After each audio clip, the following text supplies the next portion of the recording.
जय भीम, नमो बुद्धाय साथियों। दोस्तों, आज हम आपको और अपने समस्त चमार एवं हिंदू जाति को बताने वाले हैं कि चमारों बाबा साहब भीमराव अंबेडकर की पूरे भारत में अनेकों प्रतिमाएं हैं, जिन्हें हमारा चमार एवं दलित समाज अपने भगवान के रूप में मानता है। और दोस्तों, उन प्रतिमाओं में आपने देखा होगा कि बाबा साहब भीमराव अंबेडकर के हाथ में एक किताब और एक हाथ की उंगली खड़ी होती है। तो दोस्तों, बाबा साहब अंबेडकर के उंगली खड़ी करने के पीछे का क्या कारण है और वह उंगली क्यों खड़ी करते हैं, तो आइए दोस्तों जान लेते हैं। दोस्तों, एक समय की बात है, एक चमार यानी दलित समाज का बच्चा अपने पिता के साथ घूमने को जाता है और वह अंबेडकर की प्रतिमा को देखता है और अपने पिता से कहता है कि पिताजी, हमारे भीमराव अंबेडकर हमेशा सूट ही क्यों पहनते हैं।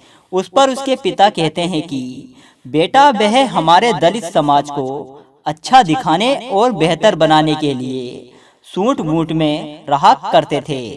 और दोस्तों, दलित और चमार गरीब जाति का हर कोई व्यक्ति आज बाबा साहब भीमराव अंबेडकर की ही तरह रहता है।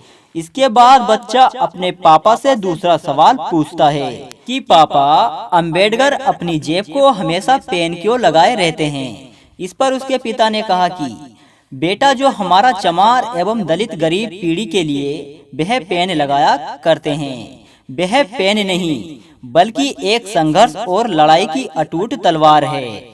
उसके बाद लड़का अपने पिता से तीसरा सवाल पूछता है कि पिताजी, बाबा साहब भीमराव अंबेडकर की जितनी भी देश भर में प्रतिमाएं हैं, उन प्रतिमाओं में अंबेडकर के एक हाथ में किताब और एक हाथ की उंगली खड़ी क्यों होती है, इसका क्या मतलब है और वह उस मूर्ति में क्या दर्शा रहे हैं। उस पर उसके पिता ने कहा कि बेटा, जो अंबेडकर के हाथ में किताब है वह भारतीय संविधान की किताब है, जिसको खुद बाबा साहब भीमराव अंबेडकर ने लिखा था।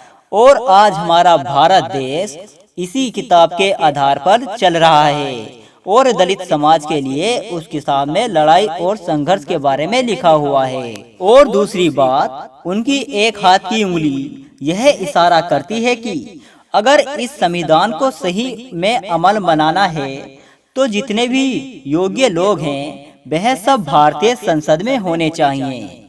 वह उस उंगली से यह बताते हैं कि संघर्ष करो, महान बनो, शिक्षित बनो और निडर होकर अपने अधिकारों की लड़ाई लड़ो। तो दोस्तों, आपको यह जानकारी कैसी लगी, हमें कमेंट करके जरूर बताएं। जय भीम, जय भारत।